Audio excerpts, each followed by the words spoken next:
तीन बेटियां। सरिता के घर में तीन बेटियां थी। दो नौकरी करती तो एक पढ़ाई। अरे दवाई खत्म हो रही है, कोई है जो लेकर आएगा? तभी बड़ी बेटी रिया आ जाती है। हाँ पापा, ये रही आपकी दवाई। अभी खत्म होने में वैसे 2 दिन बाकी है। 2 दिन पहले ना बोले तो कौन सुनेगा? चिल्लाना तो पहले से पड़ता है ना कि सामान खत्म है। अच्छा जल्दी से छोटी चाय बना दे दीदी के लिए। जी माँ। और हाँ, पकोड़े तल लेना, बारिश का मौसम है, मजा आ जाएगा। मैं बाजार से आलू ले आती हूँ माँ, खत्म हो रहे हैं। घर का सारा काम बिल्कुल परफेक्ट चल रहा था। दोनों बेटियां पढ़ाई के बाद नौकरी कर रही थी और छोटी पढ़ाई, पिता की पेंशन और अपना मकान। लेकिन पास की कमला चाची। और रेसिया की माँ, तुम लोगों को कितने सालों से देख रही हूँ, परेशान ही देखा। भगवान एक बेटा दे देता तो। अब किसी जन्म का कर्म खराब रहा होगा चाची, जो लड़का नहीं हुआ। वैसे काश एक लड़का हो जाता। पास छोटी बैठकर पढ़ रही थी। वो माँ की बात सुनकर किताब बंद कर देती है और खिड़की में खड़ी हो जाती है। खिड़की के बाहर रवि, जो कि पास ही में रहता है। अरे छुटकी, क्या सारा दिन किताब में नजर गड़ाई रहती है? मैं नकल करना सिखा दूंगा, तू आराम से पास हो जाएगी। आजा, चलना, सब बाहर खेल रहे हैं। तू तो लड़का है, फिर पढ़ता क्यों नहीं? तेरे सर पर तो माँ पिता की जिम्मेदारी भी है ना। कैसी बात कर रही है यार? जिम्मेदारी मेरी नहीं, पिता की है। पिता की क्या जिम्मेदारी, बता। देख, माता पिता लड़की की शादी के लिए पैसा जमा करते हैं, उसकी शादी कराते हैं, उसे पढ़ाते भी है ना? हाँ, वो तो सभी माता पिता करते हैं। क्या लड़की की शादी नहीं करते? उसकी भी तो करते हैं ना। हाँ करते हैं, लेकिन क्यों, कैसे? सुन, वो लड़के को पढ़ाते हैं इसलिए कि वो बुढ़ापे का सहारा बनेगा। शादी करते हैं कि उसकी बीवी आकर घर संभालेगी। लेकिन बेटियों के लिए कोई स्वार्थ होता है? नहीं ना। तभी तो पैदा होते ही मुंह बन जाता है। अब तू सोच, तू किसी के घर जाए और वो तुझे देखकर मुंह बना ले तो कैसा लगेगा? वो तो पागल होते हैं। बेटियां जीवन भर माँ बाप के लिए सोच ले, लेकिन फिर भी वो उसे अपना नहीं मानते। बेटे दिन रात निखट्टू बने रहे, लेकिन उम्मीद उन लोगों से फिर भी बहुत होती है ना? चल छोड़ना, तू ये बता कि किस जिम्मेदारी की बात कर रहा था तू पिता की? अरे यही कि अगर बेटे को बुढ़ापे का सहारा और रिटर्न के रूप में देख रहे हैं तो इन्वेस्ट भी तो अच्छा करना चाहिए ना। छुटकी समझ जाती है कि समाज की सोच क्या है और चाहे जो हो जाए उसे किताब बंद नहीं करनी। तभी वहाँ बड़ी बेटी आ जाती है। माँ, अरे ओ माँ, ये ले मिठाई खा ले। क्या हो गया? लड़का पसंद आ गया क्या कोई? भैया ऐसा हो तो मिठाई ना ही खिला, चली जाएगी तो घर कैसे चलेगा?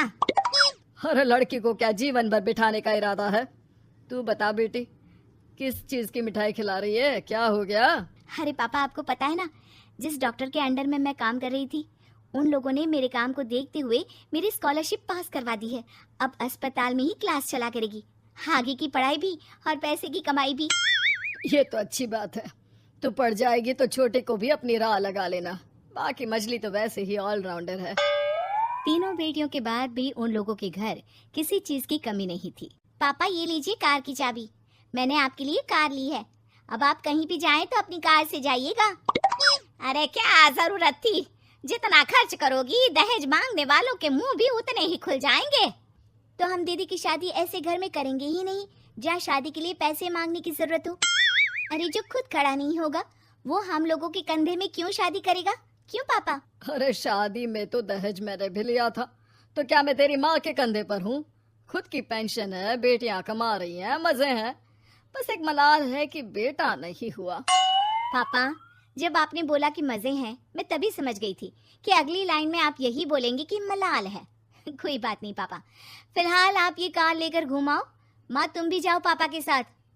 दोनों पति पत्नी बेटी की दी गई गिफ्ट कार में बैठकर घूमने निकल रहे थे कि पड़ोसी बोल पड़ता है। अरे भाई साहब, नहीं कार, यहाँ तो साइकिल भी बेचने की नौबत है।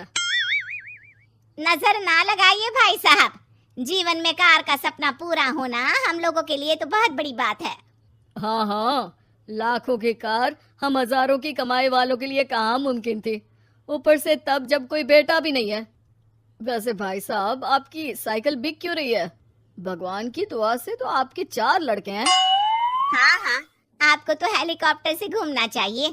और खाक हेलीकॉप्टर भाई साहब, अब क्या छुपाना, 2 लड़के तो कुछ कमाते ही नहीं, सारा दिन टीवी मोबाइल में लगे रहते हैं।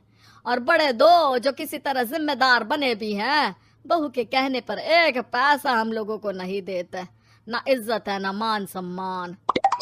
हाँ भाई साहब, भाभी बता रही थी, बहू के होते हुए भी नौकरानी की तरह सारा दिन लगी रहती है घर के कामों में। आप किस्मत वाले हैं भाई साहब, जो बेटियां घर के साथ साथ बाहर का काम भी पूरी जिम्मेदारी से संभाल रही हैं। हाँ वो तो है, लेकिन कब तक? एक ना एक दिन तो ससुराल निकल जाएंगी, फिर तो वही हम दोनों और वही पेंशन। आप लोग भी कौन सा संजीवनी बूटी खा कर आए हैं। चलिए चलिए जाइए, नई कार का मजा लीजिए। अच्छा ऐसा करते हैं, मेरी बहन के घर चलते हैं, काफी वक्त हो गया है मिले। दोनों बहन के घर जाते हैं, जहाँ उसकी बहन और उसका पति बैठकर चाय पी रहे होते हैं। अरे भाई भाभी, आज रास्ता कैसे भूल गए आप लोग? अरे हम तो फिर भी भूल गए, तुम तो कभी नहीं आते हमारे घर। अरे कोई आने का साधन भी नहीं है ना, अब बस से आना हम लोगों के बस की बात तो रही नहीं भाई। अरे दे दे, 2 कार थी आप लोगों की, कहाँ गई?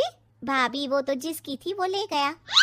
मतलब? 2 बेटे हम दोनों से अलग हो गए हैं, अपनी कार ले गए, अब हम दोनों अकेले, खुद बनाना खुद खाना। भाई बहन के घर से मिलकर बेटी की गिफ्टेड कार में बैठकर निकल जाते हैं। काश हम लोगों को भी लड़का हो जाता।